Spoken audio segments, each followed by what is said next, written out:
साथियों नमस्कार, यशु मंगल में आपका बहुत बहुत स्वागत है। एक प्रश्न आया था कि तंत्र क्या है। तंत्र, मंत्र, यंत्र, ये सब हम आज के जीवन में भी बात करें तो बिना तंत्र के आपके और हमारे संपर्क कहाँ हो रहा है, ये भी तंत्र है ना। तो ये सब थे, हैं और रहेंगे। वो तंत्र से ही ईश्वर से मिलने की, यह शिव के द्वारा प्रदत्त एक पावर है। अब वो तांत्रिक यानी गलत शब्द शायद बना दिया गया है। वो इसलिए बना दिया गया है कि वो गलत तरीके से उसका गलत उपयोग होने लगा, लोग करने लगे, तो वो अलग चीज है। वो सात्विक नहीं हुआ, वो तामसिक हुआ। वो एक अलग क्रिया है, उसका एक अलग उपदेश है। और एक सात्विक आध्यात्मिक, ये तंत्र हर व्यक्ति, आप दीपक भी लगाते हो तो ये भी तंत्र है, आप अगरबत्ती भी लगा रहे हैं तो ये भी तंत्र है, आप आरती कर रहे हैं ये भी तंत्र है। तो तंत्र तो है ही। आध्यात्म तंत्र के माध्यम से ही चलता है, संचार भी तंत्र के माध्यम से ही होता है। आप टेलीफोन पे बात कर रहे हैं, मोबाइल पे बात कर रहे हैं, ये भी तंत्र है। ये आधुनिक तंत्र है आपका, कोई वंचित नहीं है इससे, और ये अपना एक कार्य करता है। अब रहा आध्यात्म के ऊपर क्वेश्चन, आध्यात्म क्या है। आध्यात्म एक यूनिवर्सिटी ऐसी है कि जिसमें आपको पढ़ने नहीं जाना पड़ता है। आप स्वयं चिंतन में अपना खुद ज्ञान अर्जन कर रहे हैं, शास्त्र लेके नहीं बैठे हैं, अपने ज्ञान को लेकर अपनी बात कर रहे हैं स्वयं के अनुभव पे, स्वयं की चेतना से, और स्वयं के ध्यान में जाके आपको कोई चीज प्राप्त हो रही है, वो अध्यात्म है, स्वयं का अध्ययन, आत्मा का अध्ययन। शास्त्र नहीं है इसका कोई भी ना, अध्यात्म की कोई पुस्तक नहीं है, और अध्यात्म का कोई गुरु नहीं है। गुरु मार्ग प्रदर्शित होता है, गुरु आपको उस लेवल तक ले जाने के लिए मार्ग प्रदर्शन करता है, तो स्वयं का अनुभव है ना। अध्यात्म यानी आप स्वयं की रुचि से कुछ चीज को प्राप्त करें, कोई पढ़ के किसी को बोल रहे हैं तो वो अध्यात्म नहीं है, वो कॉपी है ना, कि खाया और उल्टी करी, इसमें आपका कुछ भी नहीं।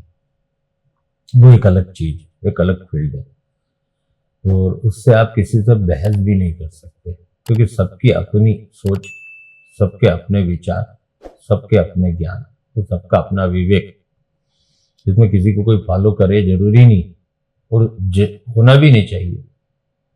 अनंत है ज्ञान, अनंत है, वो परिपूर्ण तो कोई भी नहीं इस संसार में। सबके अपने अपने रूटीन है।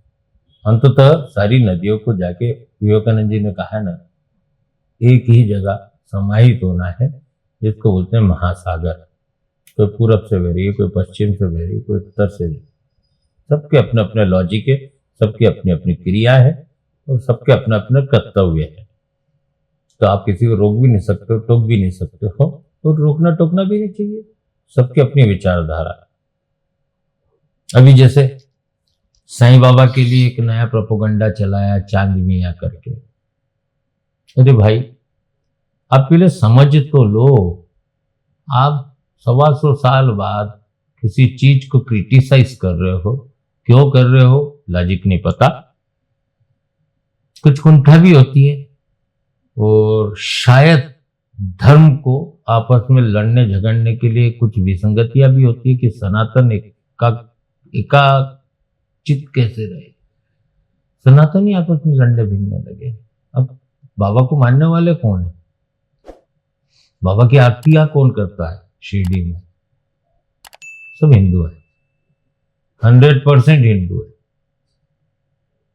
अब आप उन सब चीजों का विश्लेषण तो करो कि आप शिवाजी वल्लभ दत्तात्रेय के प्रथम अवतार उस समय लिख गए शिरडी में साईं बाबा के बारे में, है ना? अक्कलकोट महाराज के बारे में लिख गए साईं बाबा। आप अपने शास्त्रों को तो देखिए कि साईं बाबा कौन है। साईं बाबा दत्तात्रेय के अवतार है। और मैं नहीं बोल रहा हूं, शास्त्र बोल रहे हैं। आप शास्त्रों का अध्ययन तो करो, भगवान दत्त संप्रदाय के अंदर जाना पड़ेगा, आपको देखना पड़ेगा, आपको पढ़ना पड़ेगा।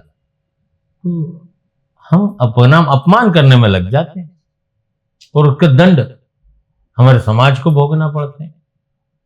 फिर जब हम इतने समृद्ध, इतने शक्तिशाली हैं, तो मुगलों ने हमारे मंदिरों को क्यों तोड़ा? क्यों हमारी मूर्तियों को जमीन में हमारे पूर्वजों को गाड़ना पड़ा? है ना? क्योंकि हम बिखरे हुए थे और हमने उसके परिणाम भोगे। आज फिर वही सब चीजें चलने लग गई। बड़े बड़े महाराज हैं, बड़े बड़े महल हैं, बड़ी बड़ी गाड़ियां हैं और बड़े बड़े मानने वाले हैं। हम नमन करते हैं, हम भी मानते हैं। ईश्वर को मानने वाले को हमको मानना ही पड़ेगा ना। पर हम आपस में क्यों लड़ने लग गए? तो ये सब चीजें समझने की है, जानने की है। मेरी बात अच्छी लगती है, लाइक करिए, फॉरवर्ड करिए। धन्यवाद।